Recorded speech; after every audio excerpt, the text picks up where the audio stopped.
Alhamdulillahi fatiris samawati wal ard ja'ilil malaikati rusulan uli ajnihatin mathna wa thulatha wa ruba' yazidu fil khalqi ma yasha' innallaha ala kulli syai'in qadir. Allahumma lakal hamdu bil iman wa lakal hamdu bil islam wa lakal hamdu bil Qur'an. Allahumma fasalli wa sallim wa habbib wa azim wa zid wa karrim ala sayyidina wa habibina wa qudwatina wa maulana Muhammad sallallahu alaihi wasallam wa ala alihi wa sahbatihi wa man ittaba'a bihadihi wa sara ala nahjihi ila yaumiddin. Amma ba'd, fa ya ibadallah, usikum wa nafsi bi taqwallahi wa ta'atihi faqad fazal muttaqun. Ittaqullaha haqqa tuqatihi wa la tamutunna illa wa antum muslimun. A'udzu billahi minasy syaithanir rajim. Bismillahirrahmanirrahim. Syahrul Ramadan alladzi unzila fihi al-Qur'an hudan lin-nasi wa bayyinatin minal huda wal furqan. Faman syahida minkum asy-syahra falyasum wa man kana maridan aw ala safarin fa'iddatun min ayyamin ukhra yuridullahu bikumul yusr wa la yuridu bikumul usr wa litukmilul iddata wa litukabbirullaha ala ma hadakum wa la'allakum tashkurun. Hadirin sidang jamaah salat Jumat Masjid Al-Hikmah yang dimuliakan Allah Subhanahu wa taala, mari sama-sama kita terus berusaha untuk meningkatkan syukur kita kepada Allah Subhanahu wa taala atas setiap nikmat yang Allah anugerahkan dalam hidup kita. Karena dengan syukur itu kita bisa terus berharap kepada Allah Subhanahu wa taala, Allah akan menambah nikmatnya untuk kita. Salawat dan salam semoga senantiasa tercurah untuk qudwah utama kita, Habibana wa Nabiyana Muhammad sallallahu alaihi wasallam beserta keluarga, sahabat dan segenap umatnya hingga yaumul qiyamah. Kemudian tak lupa khatib berpesan dan mengajak kepada segenap hadirin sidang jamaah salat Jumat, mari kita juga terus berusaha meningkatkan ketakwaan kita kepada Allah Subhanahu wa taala. Karena takwa adalah satu-satunya value yang menentukan nilai kita di hadapan Allah Subhanahu wa taala. Hadirin sidang jamaah salat Jumat yang dimuliakan Allah Subhanahu wa taala, setiap orang yang memiliki akal dan jiwa yang sehat selalu ingin berubah menjadi lebih baik. Dan sekarang kita benar-benar sudah berada di gerbang satu momentum musim kebaikan, yaitu bulan Ramadan, bulan yang sangat-sangat tepat untuk dijadikan sebagai momentum bagi kita untuk berubah. Bahasanya becoming a new version of me. Bagaimana kita menjadi sosok baru yang terlahir kembali lebih baik dari sebelumnya. Sehingga yang perlu dan biasa kita targetkan adalah bagaimana pasca Ramadan kita menjadi jiwa-jiwa yang berbeda dari sebelum Ramadan, menjadi lebih baik. Tapi Allah Subhanahu wa taala tidak akan merubah satu kaum menjadi lebih baik hingga ia berusaha sendiri untuk menjadi lebih baik. Innallaha la yughayyiru ma biqaumin hatta yughayyiru ma bi anfusihim. Sesungguhnya Allah tidak akan merubah apa yang ada pada sebuah komunitas, pada satu kaum, hingga ia merubahnya sendiri.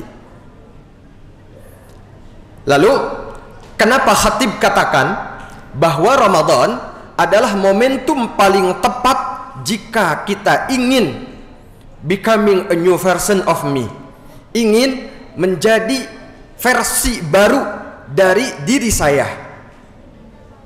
Karena seperti ayat yang khatib bacakan di awal tadi, salah satu sebab utamanya bulan Ramadan itu adalah bulan Al-Quran. Syahrul Ramadan alladzi unzila fihi Al-Quran. Beberapa hari yang ditentukan itu adalah bulan di mana diturunkan di dalamnya Al-Quran. Hudal linnasi wa bayyinatin minal huda wal furqan, sebagai petunjuk bagi manusia dan penjelas dari petunjuk itu serta pembeda antara hak dan batil. Jadi ternyata kita berubah itu jangan sembarang berubah. Walaupun barangkali banyak orang yang memiliki versi yang berbeda-beda tentang lebih baik itu seperti apa, tapi ada perubahan ke arah yang lebih baik yang mendapatkan garansi dari Allah Subhanahu wa Ta'ala, yaitu berubah dengan Al-Quran. Bahasa Arabnya natagoyyaru bil Quran. Natagoyyaru bil Quran. Kita berubah, kita merubah diri dengan Al-Quran. Apa garansinya? Allah Subhanahu wa Ta'ala berfirman, inna hadzal qur'ana yahdi lillati hiya aqwam. Sesungguhnya Al-Quran ini memberikan petunjuk, menunjuki kita kepada jalan yang lebih lurus, yang lebih bernilai, yang lebih berharga. But how? Walakin kaif? Tapi bagaimana kita berubah dengan Al-Quran? Yang pertama, tingkatkan pemahaman kita terhadap Al-Quran. Bukan berarti kita harus sepaham siapa atau seperti apa. Bukan berarti kita harus sepaham Imam Syafi'i, sepaham Imam Ibnu Katsir, sepaham Imam Jalaluddin As-Suyuti dan Jalaluddin Al-Mahalli, dua penulis tafsir Jalalain. Bukan tentang harus seperti siapa, tapi pemahaman kita terhadap Al-Quran harus terus meningkat, harus terus bertambah. Kenapa? Karena Al-Quran adalah huda, Al-Quran adalah petunjuk, dan petunjuk tidak akan bisa diikuti kalau kita nggak paham petunjuk itu. Yang kedua, kita memperbanyak untuk mengikuti majelis-majelis Al-Quran. Kenapa? Karena betapa banyak kebaikan dalam setiap majelis Al-Quran, sebagaimana yang disabdakan oleh Rasulullah Sallallahu Alaihi Wasallam, majtama'a qaumun fi baitin min buyutillahi ta'ala. Tidaklah atau setiap ada sekelompok orang yang berkumpul di salah satu rumah Allah, yaitu masjid, yatluna kitaballahi wa yatadarasunahu bainahum. Lalu mereka, kelompok itu, membacakan Al-Quran satu sama lain, saling memperdengarkan dan saling menyimak, serta mempelajarinya agar bisa memahaminya. Illa nazalat alaihimus sakinah, kecuali kelompok tersebut pasti akan Allah anugerahkan sakinah, ketentraman, jauh dari qalaq, dari galau.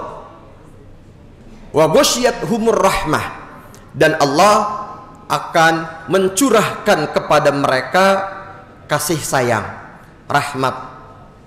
Wa haffathumul malaika, dan majelis itu pun akan dikelilingi oleh para malaikat. Jadi ketika malaikat menjadi teman seseorang, menjadi teman sekelompok orang, itu menjadi tanda bahwa orang-orang tersebut adalah orang-orang baik, Karena kita pun tidak ingin teman kita adalah setan, baik dari bangsa jin ataupun dari bangsa manusia. Kita ingin teman kita adalah malaikat yang mendoakan kita, memintakan ampunan untuk orang-orang yang ada di majelis itu.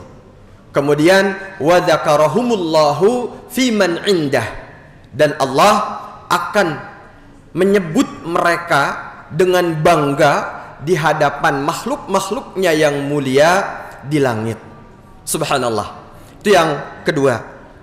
Kemudian yang ketiga, kita merenungkan dan memikirkan masalah yang sedang disampaikan oleh ayat-ayat Al-Quran yang kita dengar, yang kita baca. Dan mendengar dan membaca seringkali memberikan hikmah yang berbeda. Makanya dua-duanya memiliki keutamaan dan keistimewaan masing-masing yang diperintahkan dan dicontohkan oleh Rasulullah SAW. Dan di bulan Ramadan banyak sekali momentum baik untuk membaca maupun mendengar Al-Quran. Bahkan momentum paling utama, paling hebat membaca dan mendengar Al-Quran adalah dalam sholat, baik sholat wajib 5 waktu maupun sholat tarawih ataupun sholat tahajud di malam hari. Semuanya akan menjadi satu keistimewaan, pancaran-pancaran hidayah yang memancar dari bacaan-bacaan yang kita simak, yang kita dengar, langsung direct masuk ke dalam jiwa kita, ke dalam relung hati kita. Kemudian yang keempat, kita juga berusaha untuk bisa membaca Al-Quran dalam tahajud kita di sepertiga malam kita, karena itu adalah waktu yang terbaik. Bahkan ada ulama yang mengatakan bulan Ramadan itu waktu yang paling utamanya adalah di malam hari. Jadi kalau siang hari kita berpuasa, puasa itu kan mengajarkan kesabaran. Puasa itu mensucikan jiwa, sehingga orang yang jiwanya sudah suci dan terlatih dalam kesabaran, maka dia akan lebih siap di malam hari untuk terus meningkatkan interaksinya dengan Al-Quran, diantaranya dalam sholat tahajud.